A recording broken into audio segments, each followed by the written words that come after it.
John McMullen, our 97.3 ESPN.com Eagles insider, also covers the NFL for today's Pigskin. John, how you doing today? Doing well. Thanks for having me, Josh. So I wanted to start with, you just posted this article at 97.3 ESPN.com. So we heard the story months ago, the Eagles, they suspended the search for this personnel executive. And now the search is returned this weekend, and it looks like it might be a guy who used to actually be in the Ravens organization. Yeah, it's going to be Joe Douglas. It looks like he's going to be offered the job at least, so he's going to interview at the Novaterre complex tomorrow, and that's from two different sources. There's other people around that are reporting it, so it's his job if he wants it. And that's his bones in this league. He basically learned under Ozzie Newsome in Baltimore. He was there for about 15 years. And that's one of the most well-respected organizations in football when it comes to personnel, the draft, and how they do things. So as far as judging these things, nobody really knows because so many of these guys are under the radar and how they are able to evaluate talent. But you can really judge where they came from, and you know how good Ozzie Newsome is. So from that perspective, it seems really, really good on the surface, and we'll see how it shakes out. Is there any truth to the stories I've read that he's the guy who found Joe Flacco?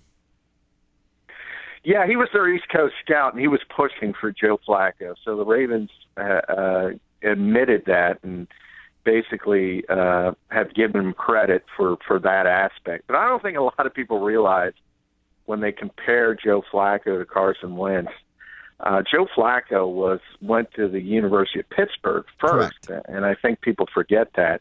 And then he transferred to Delaware. So it's not like people didn't know who Joe Flacco was. And he's got the tremendous size, the really, really strong arm. So the fact that he lost out to Pittsburgh, transferred to Tyler Palko, which is who he lost the job to with the Panthers, he got a chance to make it in the NFL, didn't work out. So while he's given credit for unearthing Flacco at Delaware, it's not like other people didn't know. So I wouldn't put too much into that, but he was certainly pushing for the Ravens to take him. Can we learn anything about Douglas in his thinking heading into the job from the Bears draft? Do you think it's all just subjective at this point? I think it is because you have to realize he's at best third in command in Chicago, behind Ryan Pace, the general manager, and the pro scouting director. So, he obviously has a large say as the college scouting director. And if you look at what the Bears were able to do in the draft, I think they did some good things. I think they got the best guard prospect in the draft in the second round in Cody Whitehair. So, but it's subjective, and we all know it's subjective this early in the draft because we have no idea. I wrote something for today's Pigskin yesterday, Josh. The only real grade you can look at for the NFL draft is the fifth-year options, and the deadline for the Eric Fisher draft was this week, and you see which guys have succeeded, which teams took that team fifth-year options, which didn't, and there were 13 guys that didn't get their fifth-year option, if you include Bjorn Werner from Indianapolis, who actually got cut. So until we see what these guys do, you can only speculate as to how good a particular draft is, certainly one that happened last week. John, I wanted to transition over to the Sam Bradford Eagles saga for a moment. Phil Sheridan was on the show earlier and brought up something very interesting about Sam Bradford, talking about how Sam Bradford, he doesn't really like interviews. He's not an overly engaging guy, doesn't really look for attention. Phil described him as shy. I had asked Phil after his long description, I said, it almost sounds like you're saying that Bradford's an introvert. And Phil said, well, I wouldn't go that far. He said, but he definitely doesn't like attention. How much do you think, John, that Bradford's personality has a lot to do with the fact that, basically he's been MIA and Tom Condon has, for better or for worse, basically been painting this really bad image of him? A little bit. I think Phil's right. I don't think Sam's really comfortable. And I talked about it with Mike after Carson Wentz had his introductory press conference and sort of talked to all the TV people, the writers separately. You know, from day one, the guy seems better in front of the camera than Sam Bradford. And if you think about where he comes from, that was one of the concerns of many people would be how would he handle Philadelphia, and can he go from North Dakota and Bismarck and Fargo and land in a big market? And he just took to it like a fish to water. And Sam, that's a part of Sam he's never been comfortable with, and I don't think he's ever going to get comfortable with it at this stage of the game. Obviously, you don't have to be great press conference. We just saw a coach that won every press conference he ever had, Chip Kelly, but he had a lot of issues with personnel. And sometimes Doug Peterson fumbles in press conferences. He doesn't spend as much time thinking about quotes and witty quips, but that doesn't necessarily mean he can't do the job. And I don't think that affects Sam as far as playing football. But as far as being out in front of the public, yeah, I think he'd rather defer to Tom Condon. And in general, it hasn't worked. Obviously, their strategy, as you mentioned, hasn't come across well to the general public. You know, looking at what Tom Condon said yesterday, what Howie Roseman said yesterday, you know, wherever people fall on either side, it seems to me, John, that no matter what the solution comes out to be, whether Bradford is on the Eagles roster on September 1st of 2016 or not, I feel like there's just been so much irreparable damage to Bradford's image and career for the long term. Do you think the same? I think there's damage certainly in this city. I don't know about irreparable around if he moves on to another team, because they'll get over it after the first 2 or 3 press conferences, and it'll rely on what he does in that particular city. But the only way he's going to win over people in Philadelphia, if he remains here in 2016, as you mentioned, is to win football games. And if you win, it cures everything. And if the Eagles somehow turn into this 12-4 juggernaut, which none of us see coming, but if that happens, everybody's going to love Sam Bradford again. That's just the reality of the situation, and everything's very fluid and very fickle. And as much as people dislike him right now and think he doesn't want to be involved with any kind of competition and all that kind of stuff, that goes away if you win football games. John, what can we expect from when the voluntary workouts resume again on May 17th for the Eagles? Well, I think he's not going to be there, and I think it's a bigger deal than people are making it out to be. And I know what Howie and Doug have said, and they'll welcome him back when he comes to mandatory minicamp, which is on June 7th. And I believe he will show up for that, but I'm not sure he's going to have an opportunity, because if this continues, I think every single day the brain trust of this organization gets to that building in the morning. They mull over, what are we going to do with this situation, and what's the best path forward. And I think at some point, Howie and Doug are going to get together and say, look, the long-term future of this team is Carson Wentz, and we have to do everything in our power to make sure he succeeds. And I don't think having a veteran guy who's unhappy 2 lockers down at the NovaCare complex is the best way to do that. So I think if Sam doesn't change his thought process and shows up for some of the voluntary workouts, I think this could really rev up quicker than people think. And even though there doesn't look like a lot of options for trades, we've seen Howie Roseman. The one thing, I didn't think there was any way in the world he could trade Byron Maxwell. He traded Byron Maxwell. I didn't think there was any way in the world he could spin off DeMarco Murray. He did. So as bad as it looks from a contract and money perspective, from that aspect of the job, he's been very inventive. And I'm never going to say never with Howie Roseman as far as trading people. And what would you put the odds that Sam Bradford is the starting quarterback in 2016 for the Eagles on day one?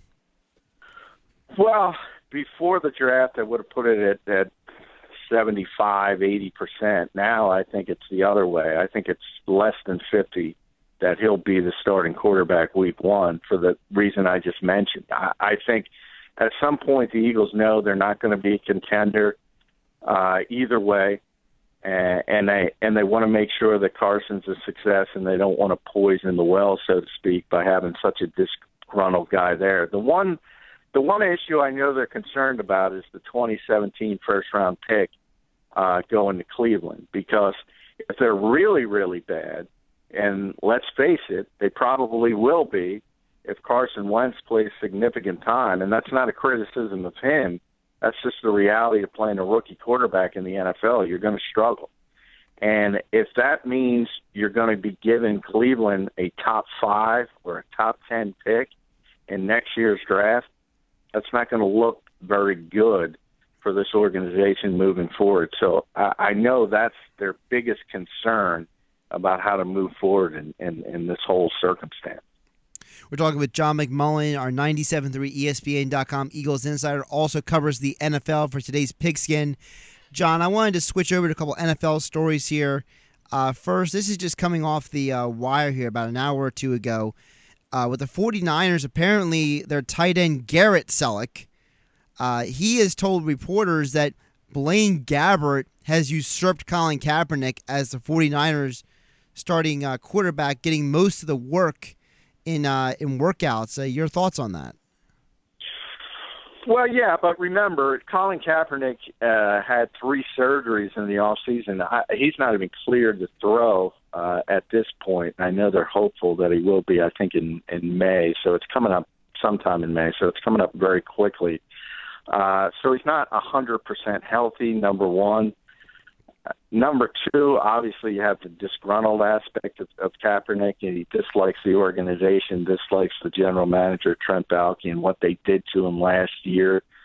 So, yeah, I mean, Blaine ended 2015 as a starter. He'll start 2016 as the starter, so to speak. But I think as soon as – if Colin Kaepernick's going to be there, and all indications are he's going to be there, he's got the better skill set, and certainly the better skill set for Chip Kelly's offense. So I think eventually when he gets back to 100%, he will start to take over that organization. Because Chip, remember, it's his first year there. He wasn't involved with the Baalke, Jim Tom Sulo nonsense with Kaepernick. Right. So I think he'll have a more open mind, and Colin, as long as he does his job, I think he'll be the starter as long as he's there. John, I first read this story about the NFL sending out this memo last night to players, and everyone is kind of coming up with their own twist on the story. But basically, the NFL has told their players don't eat meat products from China and Mexico, and part of that is with the fact that the Raiders are scheduled to face the Texans on Monday Night Football on November 21st in Mexico City. I kind of wanted to get your thoughts on this, because some of the players on Twitter are really going nuts about this, saying, oh, I got to go vegan now. What is this all about? And on one hand, it's kind of funny, but on the other hand, it seems kind of serious. Yeah, I mean, I think they're making a joke of it mainly, but they mentioned that there's a contaminated substance, clenbuterol, which is basically old school stacking agent for steroid users back in the 80s and 90s. So it's still against the rules as far as the PED policy goes. And in a way, this is an actual move forward for the NFL, because if people go back, and you don't have to go back very far, it was in 2008, if you remember the Star Caps case with Kevin Williams, Pat Williams from Minnesota, Will Smith, who unfortunately was recently murdered in New Orleans. They were all suspended for that. And in that instance, the NFL knew there was a banned diuretic in this over-the-counter substance, and they didn't tell the players. So it came across as sort of a game of gotcha from the NFL's perspective, because they wanted to suspend a few high-profile players to sort of prove to the public that the policy worked. And by doing so, not informing the players, they let them ingest a potentially harmful substance. So they lost a number of court cases, but as usual, at the end, the league ended up winning because the players themselves give up so many of their rights in collective bargain. And in this case, that's why I bring that up, because this is a step forward. In this case, they put out the memo. They told the players, look, this is out there. Don't do it. It could potentially have you fail the test. And it remains zero tolerance. You're responsible for what you put in your body. And if they do eat meat in Mexico or China and they do fail a test, they're going to be suspended. John, then would you consider this maybe a almost like a pseudo olive branch from the NFL saying, see, even though we got a zero tolerance policy here, we're trying to help you out, guys, a little bit? Yeah, they are. And again, it's a step forward. They should have done it in the StarCaps case. They didn't. Their defense in that was there's a 24-hour hotline, which there is. And if someone would have called it and said, look, I'm going to take StarCaps, is there anything wrong with this?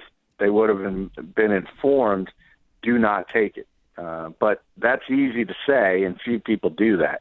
They see something at GNC, and they say, oh, it's over the counter, this has got to be fine. And that's how a lot of people do fail. I mean, I know we all roll our eyes because we constantly hear the tainted supplement defense, and 90% of the time it is a crock of you-know-what, but occasionally it isn't. And in the StarCaps case, it wasn't. And in here, at least the NFL has learned from the many legal hurdles of that case and is at least publicizing this to every single player. So they can't say they didn't get warned like they did in the previous case. And I think that at least is a little step in the right direction. We've been speaking with John McMullen here on the Sports Bash. He's our 97.3 ESPN.com Eagles insider. He also covers the NFL for today's Pigskin. You can follow him on Twitter at JF McMullen. John, appreciate you joining us today. Hey, thank you, Josh.